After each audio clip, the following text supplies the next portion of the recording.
যা শীত পড়েছে তাতে করে আমাদের মতো গরিব মানুষদের বেঁচে থাকা কষ্টকর হয়ে যাচ্ছে। গরিবদের সবকিছুতেই ভাগ্য খারাপ গো গিন্নি। আসলে কি বলো তো, গরিব হয়ে জন্ম নেওয়াটাই মনে হয় পাপ। বাবা জানো, কাল রাতে খুব শীত লেগেছিল আমার, একটুও ঘুমোতে পারিনি আমি, খুব কষ্ট হয়েছে। এই ছেঁড়া কম্বলটাতে একটুও শীত মানায় না, আমাকে একটা কম্বল এনে দেবে বাবা? আহারে বাছা আমার, কি কষ্টটাই না পাচ্ছে। ওগো শুনছো, যেখান থেকে পারো আমার ছেলের জন্য একটা কম্বল জোগাড় করে নিয়ে এসো।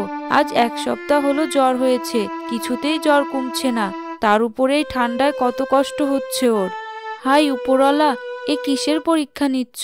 তুমি আমাদের কষ্ট দাও, কিন্তু আমাদের ছেলেটাকে আর কষ্ট দিও না, ওকে তুমি সুস্থ করে দাও।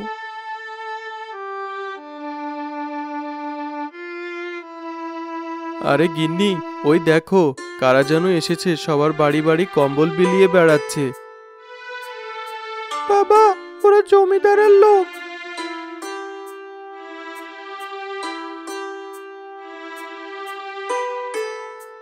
ও ভাই, আমাদের বাড়িতে একটা কম্বল দিয়ে যান না, প্রচন্ড শীতে ঘুমোতে কষ্ট হচ্ছে, আমাদের ছেলেটার জন্য অন্তত একটা কম্বল দিয়ে যান। আরে মশাই চুপ থাকো তো তুমি, এগুলো তোমাদের জন্য না, জমিদারের নিষেধ আছে, সবাই কম্বল পাবে না, আমাদের লিস্টে যাদের নাম দেওয়া আছে শুধু তাদেরই কম্বল দেওয়া হবে। গরিব হয়েছি বলে এভাবে বঞ্চিত করবে সবাই? থাক, কষ্ট পেও না বাবা, দেখো আমি একদিন অনেক বড় হয়ে সব গরিব অসহায় দুস্থদের সাহায্য করব। দোয়া করি বাবা, সে পর্যন্ত তুমি বেঁচে থাকো, আর উপরওয়ালা যেন তোমার মনের আশাগুলো পূর্ণ করে।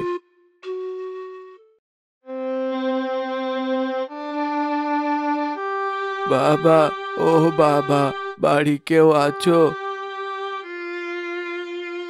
আমি বৃদ্ধ মানুষ, আমার থাকার কোনো জায়গা নেই, এই শীতে বাইরেও রাত কাটাতে পারি না, আমাকে কি শীতের কদিন একটু থাকতে দিতে পারো বাবা? একে নিজেদেরই ভালো শীতের কাপড় নেই, একটা কম্বলও জুটাতে পারছি না অসুস্থ ছেলেটার জন্য, তার উপরে বৃদ্ধ লোকটাকে কিভাবে থাকতে দিব? অমন কথা বলো না গিন্নি, অতিথির সেবা করা মহৎ গুণ, আর উনি আমাদের বাবার মতোই। দাও তোমার যা ইচ্ছে, আমি আর কি বলবো, নিজের অসুস্থ ছেলেটাকে নিয়ে চিন্তায় চিন্তায় মরছি আমি।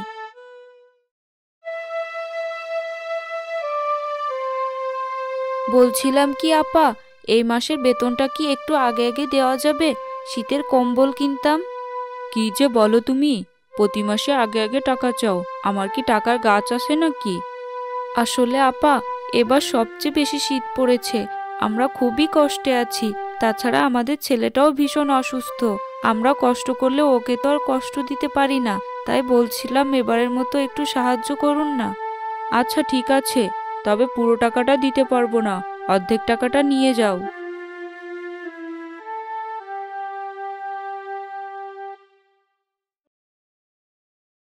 আপনাকে কি বলে যে ধন্যবাদ জানাবো আপা, আপনি আমার অনেক বড় উপকার করলেন জানেন। আরে এমন করে বলছো কেন, তুমি তো প্রতিবারই আগে টাকা নাও, কিন্তু এভাবে তো ধন্যবাদ দাও না। আপা, এবার আমার ছেলে অসুস্থ, ঘরে একটা টাকাও নেই, এই শীতে ও অনেক কষ্ট পাচ্ছে, কর্তামশাইও অনেক চেষ্টা করেছে একটা কম্বল জোগাড় করে দেওয়ার জন্য, কিন্তু পাইনি কোথাও, আপনি এই টাকাটা না দিলে যে কি হতো। ঠিক আছে ঠিক আছে, এভাবে বলতে হবে না, এই মাসে আমারও একটু সমস্যা, কিন্তু তোমার ছেলের অসুস্থতার কথা শুনে দিয়েছি, ওর জন্য আজই কম্বল কিনে নিও, না হলে এই ঠান্ডায় ও আরো বেশি অসুস্থ হয়ে পড়তে পারে।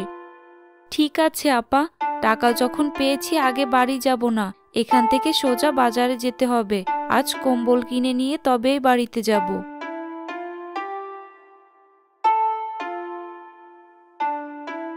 ও ভাই, তোমার এই কম্বল কত করে গো?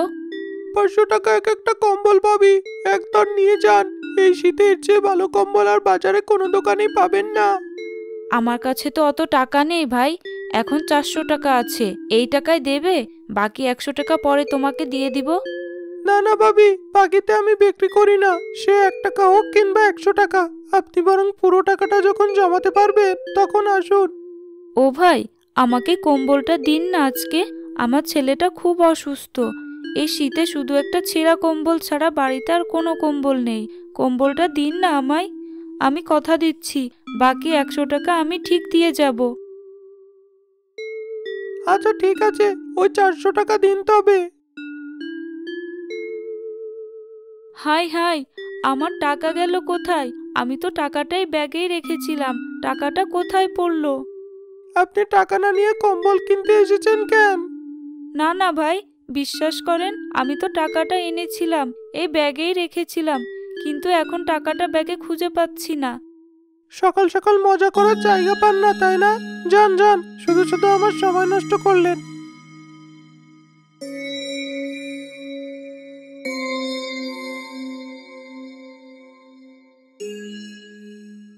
মা, মা, তুমি কি কম্বল কিনে নিয়ে এসেছো? না রে বাবা, গরিবের ভাগ্যটাই এমন। কম্বল কিনতে তো গিয়েছিলাম, কিন্তু যখনই দোকানিকে টাকা দিতে যাব তখনই দেখি আমার ব্যাগে টাকাটা নেই।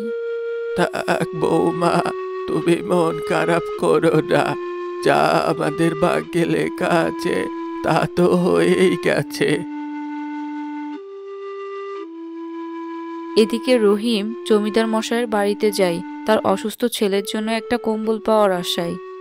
জমিদার মশাই, এই শীতে আমাদের অনেক কষ্ট হচ্ছে, আমাদের একটু সাহায্য করুন। সকাল সকাল টাকা চাইতে চলে এসেছিস তাই না? টাকা কি গাছে ফলে নাকি?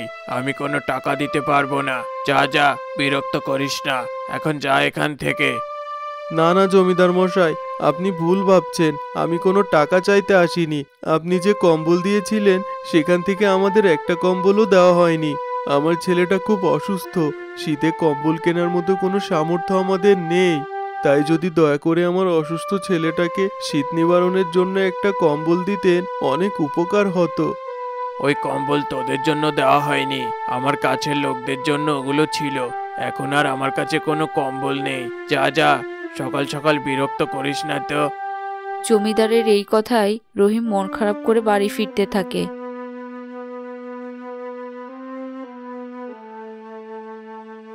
তখন জমিদারের চামচা বাবুল রহিমকে ডাক দেয়। জমিদার মশাইয়ের কথায় কষ্ট পেও না রহিম ভাই, আমি জানি তুমি খুব ভালো মানুষ। এই বিপদের দিনে তোমাকে সাহায্য করা উচিত। শোনো, আমার কাছে বেশ কয়েকটা কম্বল আছে, আমি তোমাকে একটা কম্বল দিতে পারি। তবে এ কথা জমিদারকে বলো না।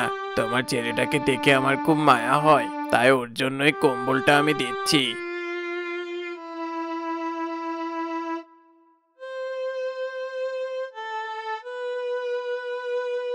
তোমাকে যে কি বলে ধন্যবাদ জানাবো ভাই, তুমি আমাদের কষ্টটা বুঝলে। আরে ধন্যবাদ দিতে হবে না, এই কম্বল কেউ দেখে ফেলার আগে বাড়ি নিয়ে যাও। বাবুলের দেওয়া কম্বলটা নিয়ে রহিম খুব খুশি হয় আর দ্রুত বাড়ির দিকে যায়।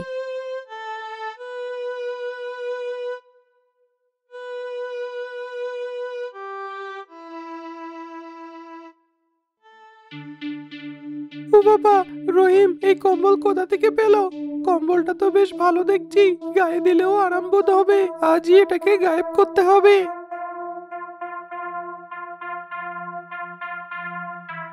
গিন্নি, ও গিন্নি, দেখো রতনের জন্য কি নিয়ে এসেছি। ও মা গো, এই কম্বল তুমি কোথায় পেলে গো? এ তো দেখছি অনেক দামি কম্বল। এটা জমিদারের কম্বল গো, কম্বলটা ঘরে নিয়ে যাও তো দেখি, এটা রতনকে দিও। রতন ঘুমিয়েছে একটু, দেখো কম্বলটা পেলেও খুব খুশি হবে। ওই দিন সন্ধ্যাবেলায় সবার অনুপস্থিতিতে ওই ছিচকে চোরটা রহিমের ঘর থেকে কম্বলটা চুরি করে নিয়ে যায়। ও মা, তুমি না বলেছিলে বাবা নাকি আমার জন্য জমিদার বাড়ি থেকে একটা কম্বল এনেছে? কই, সেটা দাও আমাকে। তারা বাবা, এক্ষুনি দিচ্ছি।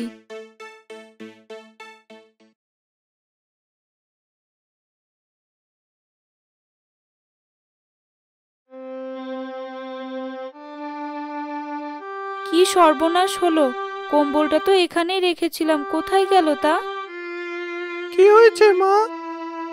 তোর বাবা যে কম্বলটা এনেছিল সেটা এখানেই রেখেছিলাম, কিন্তু কোথাও তো খুঁজে পাচ্ছি না। হায় হায়, এ কি হলো!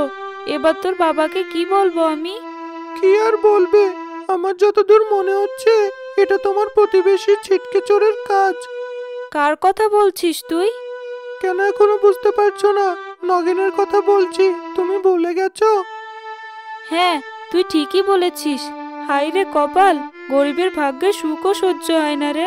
আমি ভেবেছিলাম তুই আর তোর দাদু এই কম্বলটা গায়ে দিয়ে ঘুমাবি। যেভাবে শীত পড়েছে, এই ছেঁড়া কম্বলটাতে তোদের কিভাবে শীত মানাবে। ওই দিন রাতে রহিম বাড়ি আসলে শিরিন তাকে সবটা জানায়, কিন্তু কি আর করার, কোনোভাবেই ওই কম্বল তারা আর খুঁজে পায় না।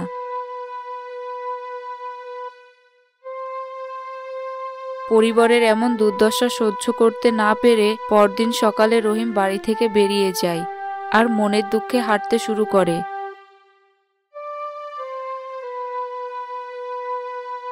একটা সময় হাঁটতে হাঁটতে গভীর জঙ্গলের মধ্যে চলে আসে।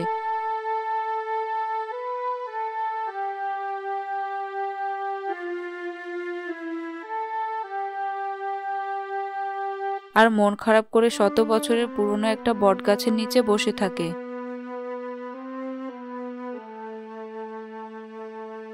হায় রে, কি কপাল আমার! কত কষ্ট করে ছেলেটার জন্য একটা কম্বল জোগাড় করে এনেছিলাম, সেটাও খোয়া গেল। নিজের পরিবারের জন্য কিছুই করতে পারলাম না। এত অবাগা আমি! আমার মতো মানুষের বেঁচে থাকার চেয়ে মরে যাওয়াই ভালো।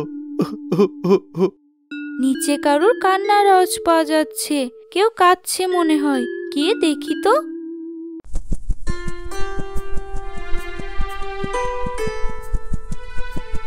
কি গো, কি হয়েছে তোমার? এই নির্জন গভীর জঙ্গলে একা বসে কাঁদছই বা কেন? কে কে আপনি? আমি মায়াপরি, এই গাছেই থাকি। এই বটগাছটাই আমার বাড়ি। তোমার কান্নার আওয়াজ পেয়ে নিচে এলাম।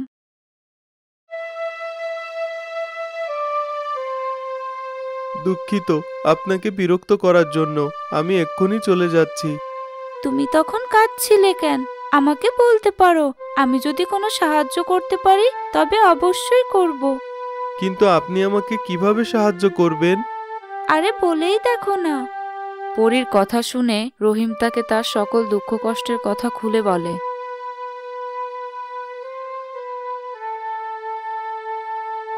এই নাও, বাক্সটা তোমার কাছে রাখো। এখানে বেশ কিছুটা উল আছে, এটা দিয়ে কম্বল তৈরি করে নিতে পারবে।